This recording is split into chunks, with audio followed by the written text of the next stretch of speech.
Welcome back to episode number 5.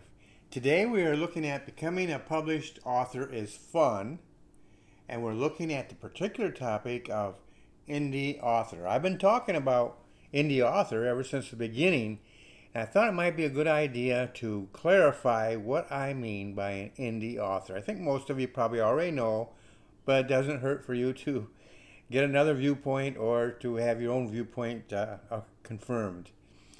But so we're probably not going to take up a lot of time today on this one, but I just want to cover some basics of what an indie author is.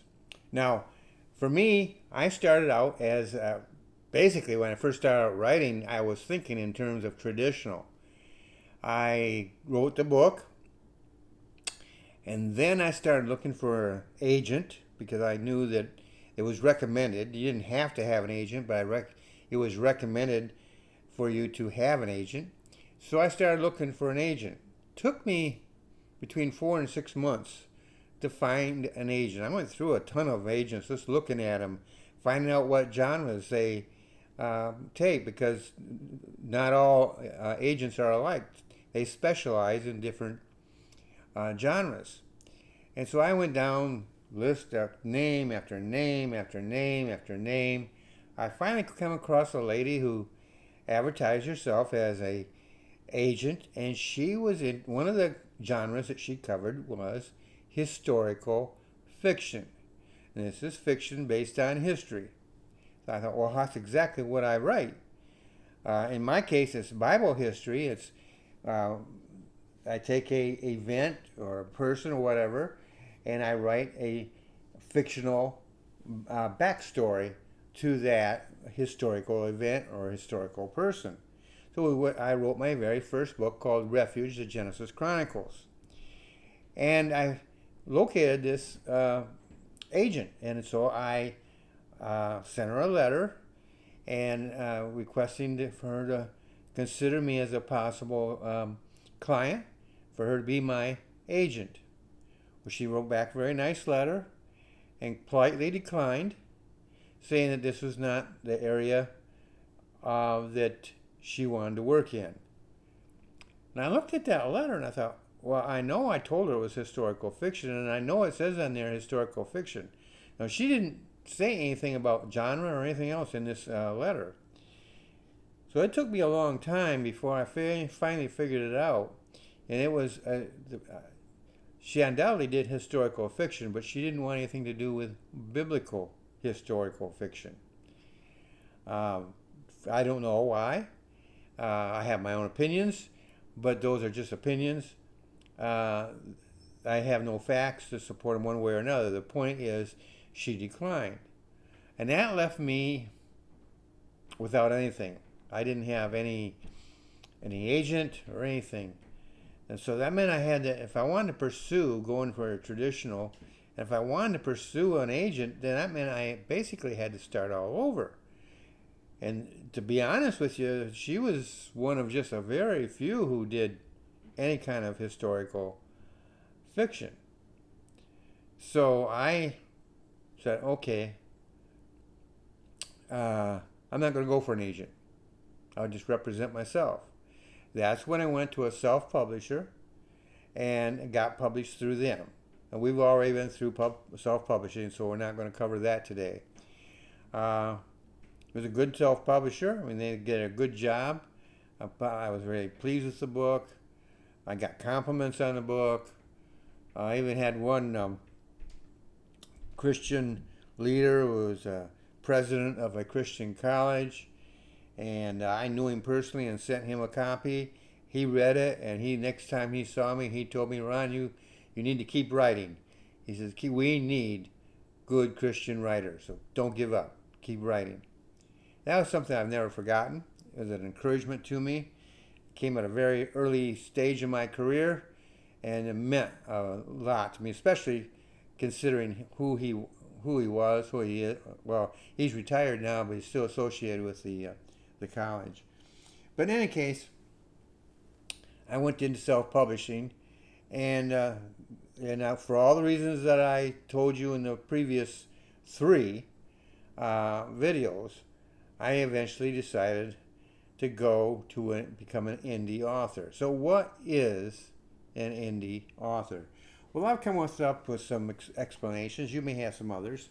But one of them is you are free to use any publisher. In fact, you're free to be the publisher yourself. That's an important issue.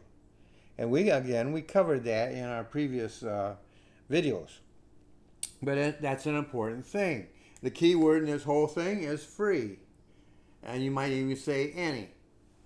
Free and any. No one's going to tell me I have to go with this publisher or that publisher. No one's going to tell me what I have to do. I am free. I am independent of any kind of overhead, superior over me. I'm on my own. And that could be good and that could be bad, but basically I think it's good.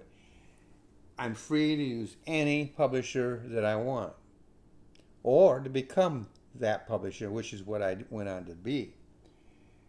I'm also free to control the process.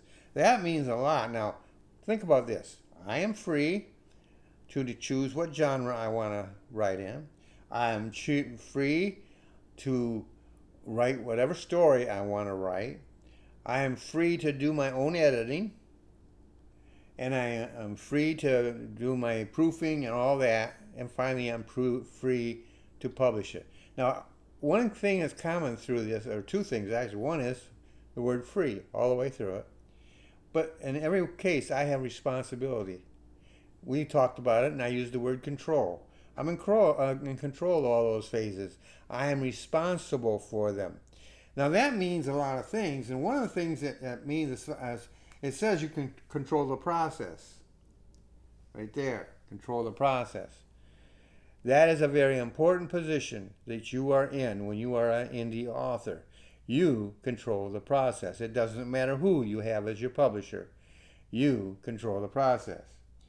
The other thing is this. You are also free to hire. For instance, we talked about editing. Now, I do my own self-editing.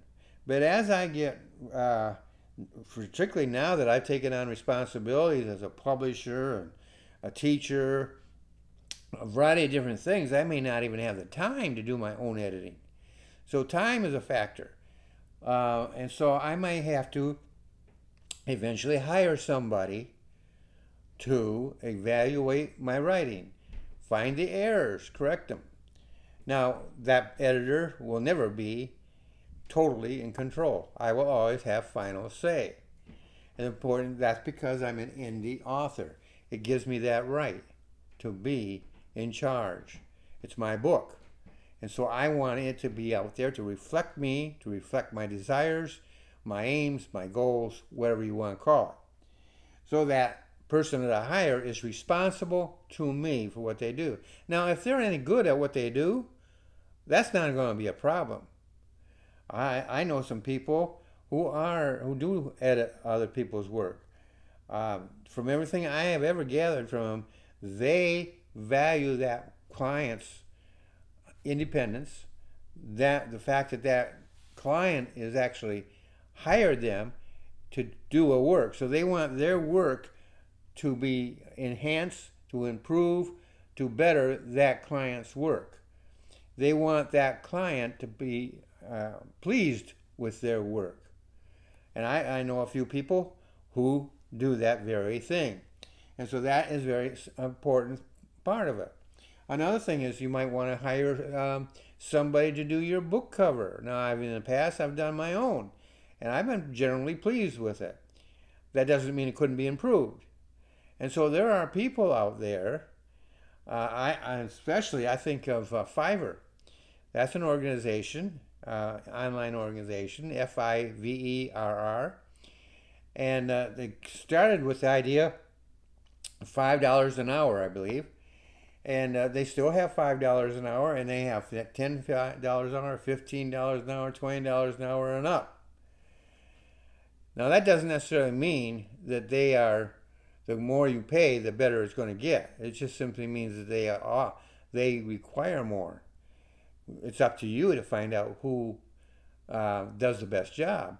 And one of the things you can do is you can pick several different people out, present them with idea, and then they will come back and tell you, well, this is what we came up with. This is what I came up with. And some people may even offer you 2 or 3 different ways of doing it, doing the same thing. The choice ends up being yours. And Fiverr's not the only outfit, I'm sure. There must be others out there. It's the only one I'm familiar with. But they're out there, and they want your business, and they're advertising. And the thing is, you can go on their name, find out other work that they have done, even get reviews of their work. And so you can go on there and do some research and find out who is best for what you want to be done. How do you do that? How are you able to do that? You're able to do that because you're an indie author. You're the one doing the hiring, or the firing for that matter. But you are free to hire others to do different work. The book cover is one of them. Editing is one of them. Then there are other areas that you might bring up in which you want to hire somebody to help you out. Now here's another biggie. You are free to raise or lower the book's retail at any time. One of the great things about being an indie author is that every book that I have, I can go in to the book, into the platform, and I can raise the price, or I can lower the price. I can do, price-wise, I can do just about anything I want to. There is a minimum price because of the basic costs, but but after that, it's totally up to me. I could charge $100 for one of my books. I don't know whether that would sell or not, but that's one of the things I could do. That is a big deal. So you're free to use any publisher. You're free to control the entire process. You're free to hire others to do the work. You're free to raise and lower the book's retail. You're even free.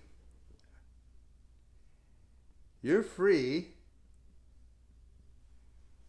to unpublish.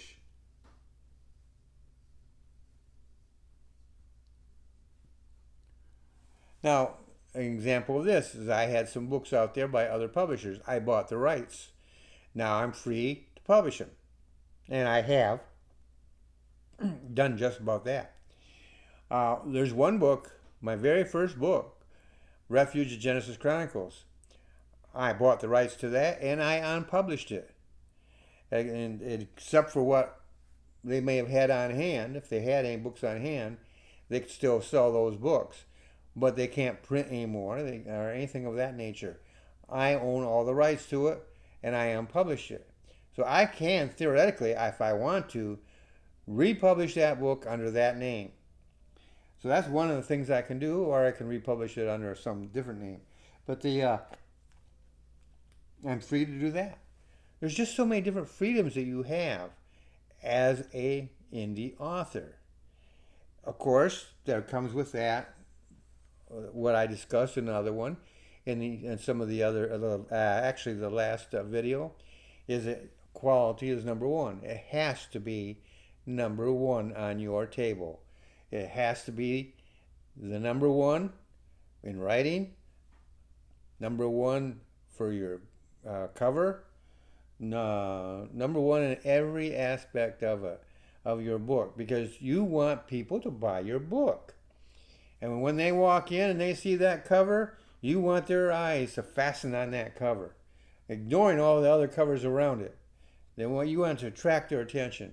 When they pull that book out and take a closer look at it, you want them to be impressed with that cover. When they flip it over to the back and they see the description, you want them to be impressed with the description. Or if they scan the book, like a lot of times I'll look at the book, the opening the opening sentences, or I'll turn to the back of the book and read the closing, trying not to see how it actually closes. Just I'm looking for certain things. I look for instance, are there swear words? Now, I'm a fairly tolerant person, And so if there's a few minor swear words in there, I might, this is might, consider buying the book. But it better be minor and it better be few. And by minor, I'm talking about the swear words themselves. Uh, there are some words out there that are borderline. That's probably a better word. Borderline. But there are other words that have crossed over the border, and I don't want anything to do with them. I bought a book one time to review. Unfortunately, I made the promise that I was going to review it, and it was at a local library, and so I was going to review it there. And only because I was committed to her did I ever finish that book. It was the worst book I've ever read. Filthy. And it hurt every time those words came up, and they added nothing to the story. Not a thing to the story. And the thing was, there was a defender in there, and even the librarian defended the defender. I found out later they were friends. But they criticized me for criticizing the book, which is why I was there in the first place, was to critique it.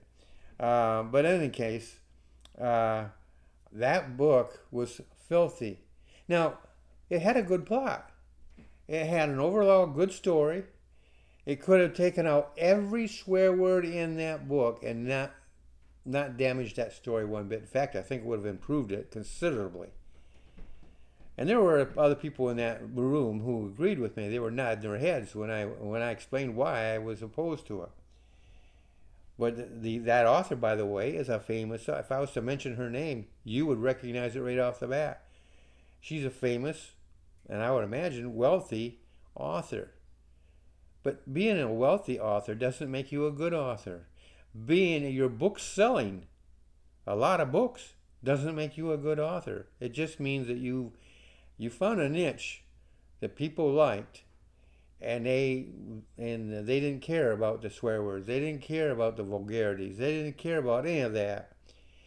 And so the book sold, but I would never buy it again. And when I got done with it, I threw it away. There was just a terrible book, and the only reason I finished it, because it was so hard to read, was because of my commitment. Which brings up another thing: don't make commitments that you. And before, if you ever get the opportunity to do a review of a book, don't make the commitment that you're going to review it. Just say you would like to look at the book or read the book, and if you like it, you'll review it, something along that line. But don't commit yourself to it in advance. It can put you in a very bad situation. Let's put it that way. So I would never do it that way again, and I haven't. But anyhow, this is what being an indie author is.